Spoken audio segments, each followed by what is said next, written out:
Hey there, everybody. We're finally at the final part of this week's comic book reviews. The not DC, not Marvel books, only three of them this week. So, starting off with Marceline Gone Adrift, issue 6 of 6, final issue. And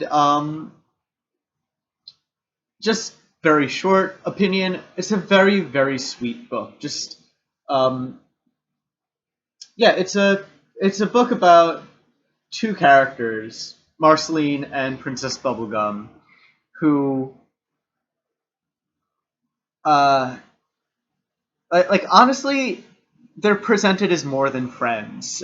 This book goes into very kind of Korosami sort of territory. It's a book about two incredibly close friends, we'll say, that got into a fight and realized that they really don't want to have to live without each other. That whenever they're separated, whenever they get mad at each other, they realize that they love each other too much. And even if it has to come to the brink of death, the brink of ultimate destruction for them to realize this, eventually they do realize that they, need each other seems a bit dramatic, but that they are different people without each other. And that's what this book is about. It's about two people who aren't themselves when they're not with each other, and it's just a really, really just sweet ending. And that's all I really want to say about it. I don't want to talk too much about the ending. I don't want to spoil too much, but it's the whole story gets resolved. It gets resolved in a very good way. Even side characters in this book, like Finn and Jake, have really satisfying endings to their kind of story arcs that happen in this book. Very funny dialogue, very well written, and just overall a very sweet book about relationships and about people who love each other. And it's just, yeah, really, really good. Sweet stuff. Next up is Injection, issue number 2. So totally getting, other end of the spectrum here. And again, I want to keep this kind of short so I don't end up sneezing over everything. But this is a book that is very, very well written. The characters, as far as we know of them, incredibly well characterized, incredibly unique. They're all very different from each other, even if I can't remember all of their names. The art is fantastic. The plotting of this single issue is kind of a very heist issue. And the plotting is fantastic. It plays out very much like the best, kind of heist stories, where you see the plan and they flip back to them actually planning the plan, and you see it in motion and then explained right after, step by step, how everything is working. Just incredibly well done single issue. But it's still, and again, the characters are all explored in a way where they all have secret motives. We're not all sure what each of these characters' end games are, what they want, why they want what they want. Just very deep, rich characters, deep, rich plot. I really enjoyed this issue. Everything, again, incredibly well written. Art is fantastic, as I said before. The fights, the killings in this book are incredibly brutal things. Just we have a fight scene here, incredibly brutal. You get the force of each impact translated very well. But it's still a book that I think is meant to be read in trade.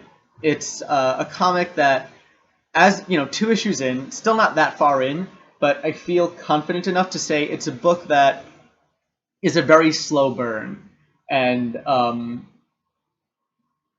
would be better read all at once in a trade format, maybe even in a collected kind of omnibus format once the story's all done, than in a month-to-month issue format.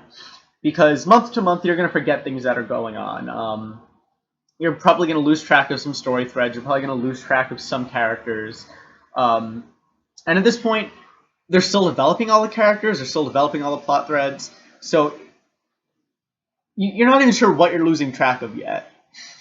Again, just as a single issue, very enjoyable, but it's hard to keep track of everything that's going on, especially because we're not supposed to know everything that's going on yet. Right now, the characters know a lot more than the readers do, and just it's a lot to keep track of, because you're also keeping track of what you don't know yet. You know, you're kind of keep track. Okay, well, this is this character, and I want to find out why they behave like this. You know, we don't. There's so much we don't know, and in a month-to-month format, at least for me, that gets very frustrating. But if you can get past that, if you can get past the not knowing and the just waiting to find out, then this is an incredibly well-written book. As I said, what we know of the characters is incredibly well realized. Dialogue is great, action is great, art is great.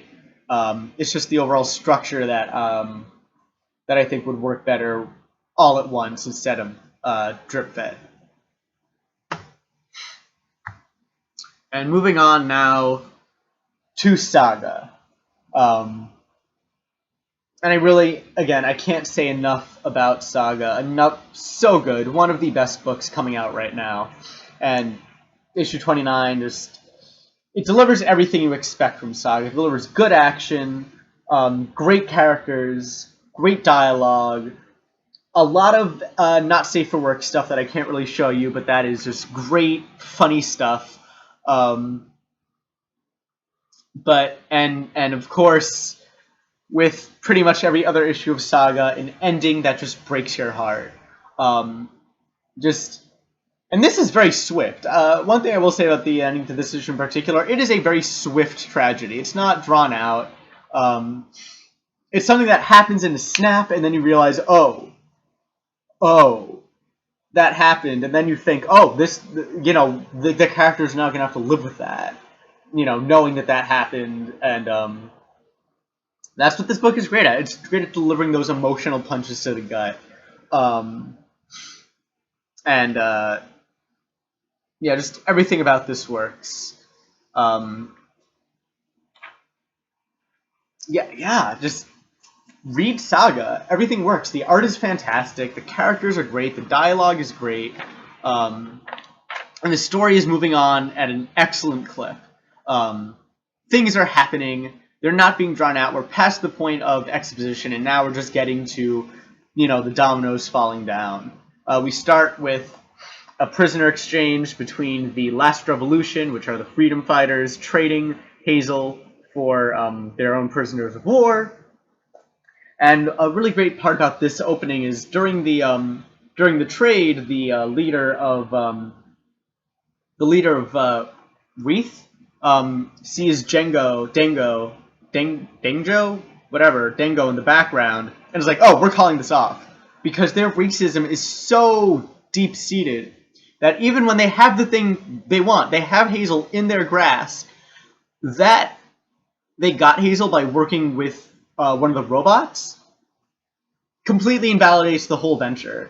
And that is so interesting. That is just the world-building mind that is so strong that they will give up their goal if it means that they had to work with someone they hate. And that's just so fantastic right there.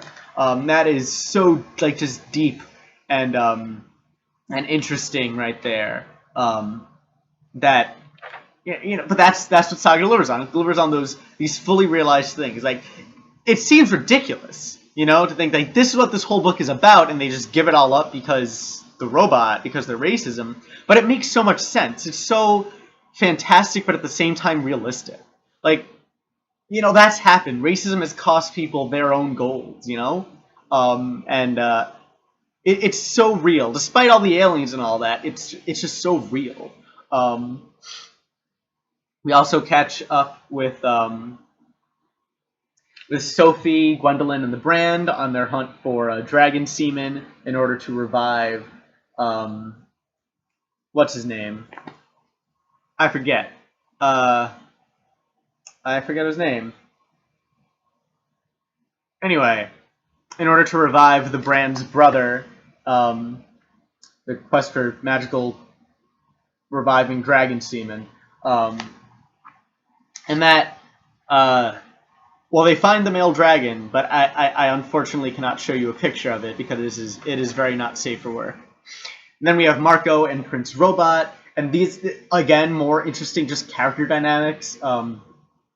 Prince Robot comments how since his epiphany, Marco is turned from a turncoat and a coward into this warlord character who just wants to fight, who wants to kill, and it's very interesting seeing all these characters interact, especially because, again, the robots and the horns are enemies. They're sworn enemies, but they're forced. Unlike the prisoner trade going on, these two are forced to work together for both of their survivals. So it's interesting to see how they grow and play off of each other. And then just the way the book ends with the prisoner transfer the prisoner trade going very poorly and the fallout of that, especially how Dango is handling being betrayed by what he thought were freedom fighters. The collection of the dragon semen, and then just the ending to this book, all delivers such just swift, tight punches, right to the heartstrings, right to the gut, and yeah, just excellent book. Nothing about this book is bad. So yeah, if you're not reading Saga, pick it all up. It's just amazing. One of the best books I've ever read. And that is finally it for this week. 3 just brilliant books. Well, 2 brilliant books and one that, as soon as all the puzzle pieces are in place, I'm sure will be an excellent read. And that is finally it for this week. I hope you enjoyed these videos. If you watched 1, 2, or all 3 of them, thanks for doing that. Thank you for watching. I hope you liked them. If you did like them, please give me a thumbs up. If you want more of these every week, please subscribe. And any comments, questions, anything whatsoever, feel free to leave them down below. And once again, thank you for watching, and I hope you'll join me next week for more reviews.